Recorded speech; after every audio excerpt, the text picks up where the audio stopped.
Hi everyone, my name is Dawn McCaw. I am the liaison in the Career Resource Center for the School of Science and Engineering for science students. And today I am happy to have a guest on and one of our alumni. But thank you again for joining for this episode of Science Chat. And here he is, our guest of honor. Hi, Mark. How are you? Hi, Dawn. I'm doing good. Thanks. Good. So, my guest today, we're honored to have Mark McLean, who graduated from SUNY New Paltz in 1987 with a BS in Environmental Geology from SUNY New Paltz, and with his MS in Environmental Management and Energy Resource Policy from UMGC. And Mark is currently the Senior Director of Environmental Affairs at Central Hudson Gas and Electric Corporation. And after that introduction, Mark, I'm just going to welcome you and ask you if you could tell us a little bit about your work and some typical things you do in a week. Sure. So first, thank you very much for this opportunity to share my past, especially with future alumni. So, New Paltz is a great place to start. I have to absolutely say that. And it's come a long way, absolutely. I don't recognize it from the time I spent there. But that all being said, to the extent that I can share with you, I am very honored to lead a team of other environmental professionals. Our team is relatively small. I mean, Central Hudson's not a very large utility in the grand scheme of things, although we are part of a very large corporation that has other utilities actually located up in Canada. So we are a Canadian-based company. So that changed not too long ago, but yes, Central Hudson is still a very local and familiar face amongst people that have lived and grown up around this area, including myself. And being a local, that's certainly what drew me to SUNY New Paltz. But as far as what we do during, a typical week in a utility business, as you can imagine, there's probably lots of things, or maybe not so many things, that you all think about on a regular basis that we get involved with that, could have some type of impact on the environment. Essentially, our, I wouldn't say routine type of things, but we get involved with projects that include updating and upgrading facilities like electric transmission lines, natural gas transmission lines, house services that provide electricity and gas to 240 plus thousand people in the Hudson Valley. So it's a big task, and we take that extremely seriously, and we make safety and regard for the environment first and foremost in all the things that we do. So I can assure you that's front of mind for our group and for all the people that we assist internally and externally. We interface quite a bit with regulatory agencies like the New York State Department of Environmental Conservation, the United States Environmental Protection Agency, the United States Coast Guard, the Army Corps of Engineers, the New York State Public Service Commission, the Department of State. There's a laundry list of an acronym type agencies that we interact with as part of what we do each and every day. As far as a typical week goes, I can honestly say there's really not a typical week, which makes for myself, and I think other folks, on the team that I can't speak for, but it makes what we do each and every day, very interesting, keeps us motivated, keeps us, wanting to come back each and every day, to do the very best we can, like I said, to make sure that safety and regard for the environmental, effect of anything that we might do is again, first and foremost for us, and to, mitigate those types of impacts to the extent that we can. So yeah, that's kind of what we do during the week. Okay, great. Thank you. So before Central Hudson, or can you just give us a little bit of your background of experience, what you did before Central Hudson? Sure. Having been around, I mentioned this to Dawn before. I was told I've been around for a good minute, which is true. And, I have no problem embracing that. But, as I started out, before Central Hudson, I actually worked for Soil and Water Conservation Service. So that was one of the fields that I got into, initially right out of school. So that pretty much at least kind of started my career path. But in looking, again, when I was getting ready to get out of school, the careers and the job availability was pretty scarce, to be honest. So a little bit different now, but not that, it's not extremely competitive, especially in this field.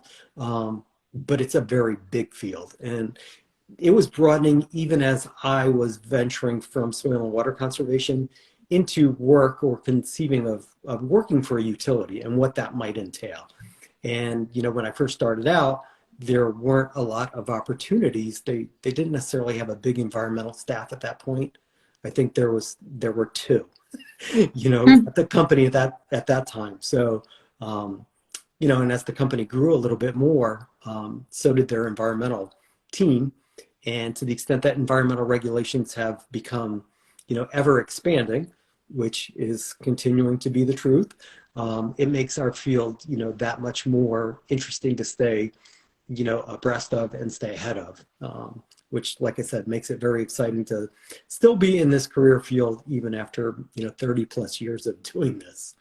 Yeah, So, it must be exciting to see all the new, everything that we're now concerned about that maybe we didn't even know about years ago, or there just wasn't the support or infrastructure to support the work, I'm guessing. yeah, I mean, one of the biggest areas that, is, again, very broad, is in the area of sustainability and resilience.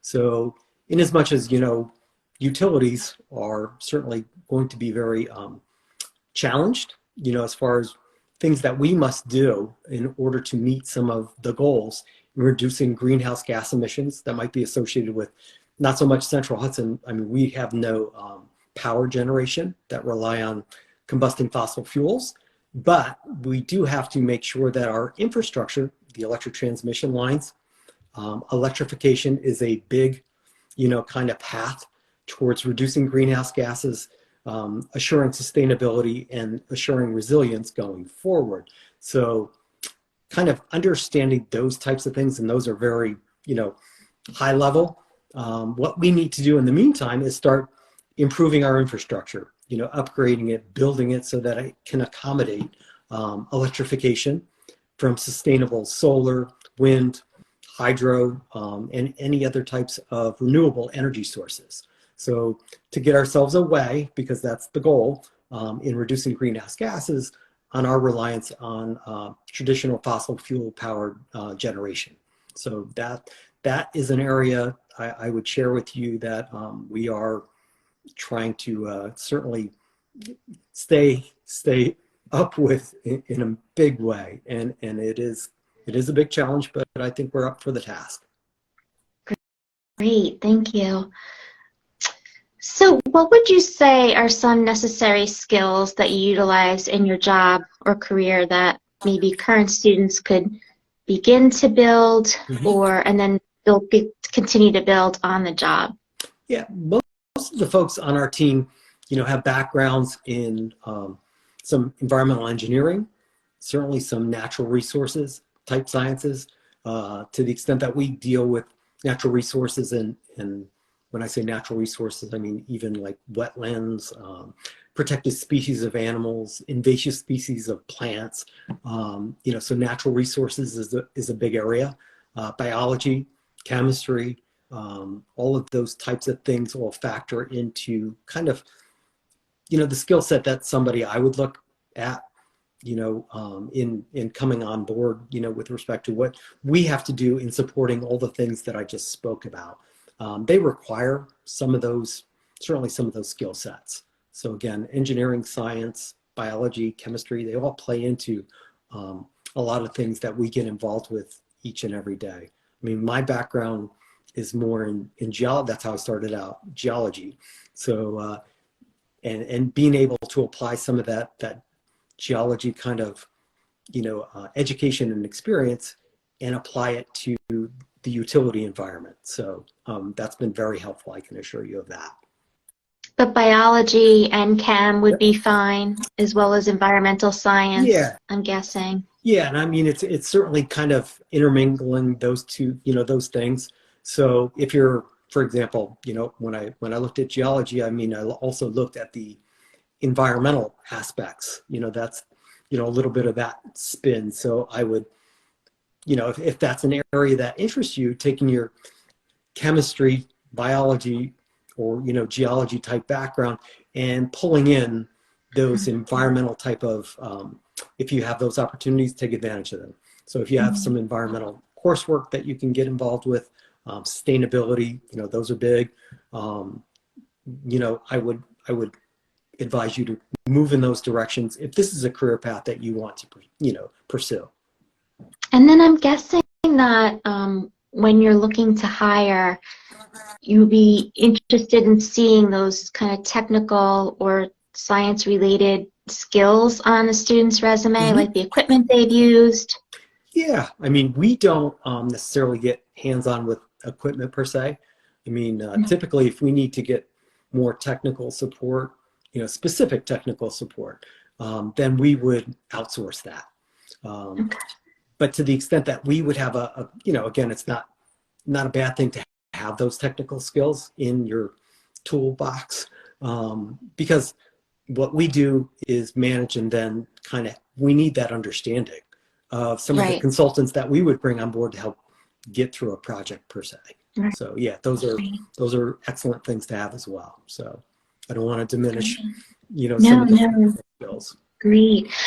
What experience would you recommend that students pursue when they're here? Like internships, clubs, volunteering, research, NIPERG, like?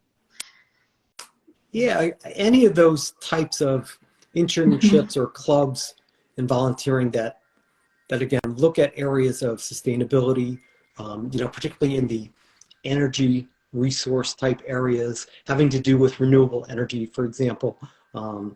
Any of those clubs, again, that get involved with taking a look and even volunteering to help, communities, because that's really the bridge. I mean, is helping people and communities get to that point that, we're kind of switching up what people traditionally have seen as kind of their energy resources. So still some of the wires and everything else, and even those will start to go away to some extent when some of the resources are actually more localized. So anything that involves those types of future type of things that we need to do against sustainability and energy resilience. Because quite honestly, we look at, kind of climate change, as a very real thing. I mean, the utility business, embraces that. We see it.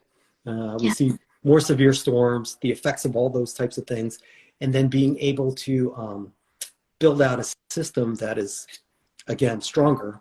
We call it storm hardening, and at the same time being able to respond to restore, those same energy resources towards the future that people rely on even more so. So again, any of those areas that you see, with those types of things kind of threaded through them, I would again recommend pursuing.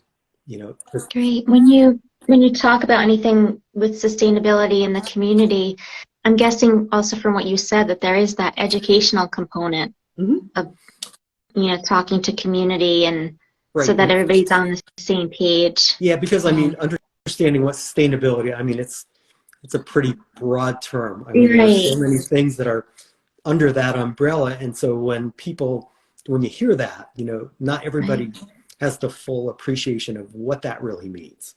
And then when you start, helping people to understand that better, again, it takes away some of that fear of moving, in that direction. It's like, well, why are we looking at electrification as kind of the answer?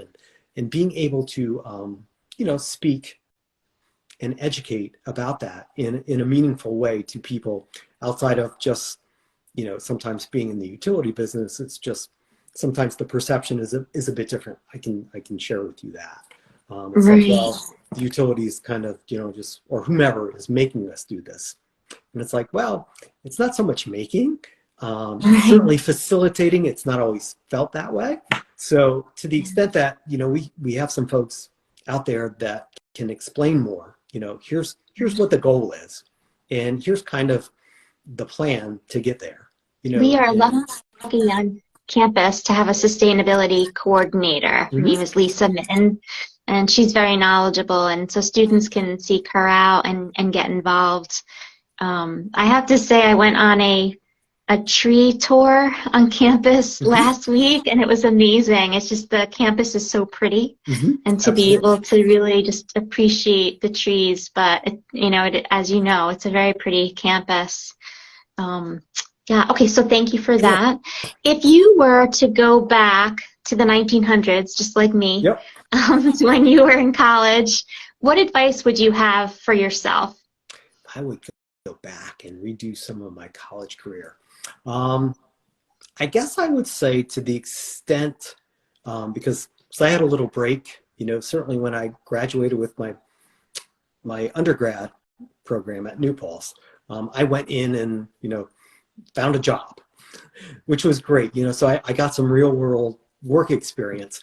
But that all being said, I also had to find a way to continue my education and do that over a longer period of time to get my master's degree. So to the extent if I had to do it over again and I wasn't, so inclined to jump right into a full board job market if I didn't have to or whatever, is to pursue that advanced degree a little bit earlier, kind of in the life, in your life. Not that that's not achievable, but, certainly I think I probably would have done a little bit earlier than, once I got into the job field and then started a family and then did all of those things and then tried to do the work-life balance at that point in time. It became a little more challenging, not undoable. Certainly I got through it. But yeah, I might rethink that part a little bit. Thank you. So, would you be able to share a job that you had kind of fresh out? Because I know when students are graduating, it's not always your ideal job. You're No, gaining skills, and can you share a little bit about that? sure. My first job out was actually with soil and water conservation. So, that wasn't necessarily, I mean, it was a great job, don't get me wrong. But again, the opportunities were pretty lean during, I would tell you, the late 80s. I mean, the unemployment rate was pretty high. But for somebody coming out right now, to the extent that, the utility industry, again, Central Hudson's relatively small, but there's lots of other utilities throughout the country that have all of the same types of things, kind of in their menu of things they need to get done across the country. So that's kind of cool. So there's lots of opportunities there. We utilize a lot of environmental consulting agencies. I would also say that's, in fact, there are, well, actually three of our team members all worked for environmental consulting agencies prior to coming to work for Central Hudson. So those were great experiences and skills that they brought on board because they were able to look across lots of industries and other areas that put more experience more broadly in their toolbox. So those are other areas I always, for folks just coming out of college or whatever, they want to get into the work field. You look for engineering, environmental consulting firms, and typically, I mean, they're looking for entry level folks. To again, it's not necessarily going to be the dream job, but it starts building the experience in a real meaningful way, and gives you a great appreciation for client and customer service. And when I say that, that's a huge thing, both internally, getting into for example, the utility, I mean, understanding customer service internally and externally. So in a consulting firm, you get that because they're always looking to meet their clients' needs, which is nice. Right. So, yep. Great. Thank you so much for taking Yes. your time out today. And is there anything else that you wanted to share that I haven't asked about? Hmm. You shared a lot. So, Yeah, no. But yeah, I mean, just to assure everybody, if this is a path that you want to continue on, you know, it's been a great ride for me so far. I'm continuing. I love what I do. I certainly love working, in this environment, and working for a utility is, I mean, I would tell you it's a great gig. And it's very exciting for all of these reasons, and it certainly gives you a lot of opportunity to share, even like I've done today. So, I wish everyone very well in whatever path you follow. But yeah, this is one that, like I said, I really love and enjoy. Thank you so much. And Mark, I know you've been on campus to do these types of educational panels before. So thank you again for taking your time. And for students out there, I will be hunting you down in a professional way when you graduate so you can share with current students. And I love to learn along the way as well. Yep. All right. Thank you so much, Mark. Have a great day. You too. Take care, everyone. Bye-bye. Bye-bye.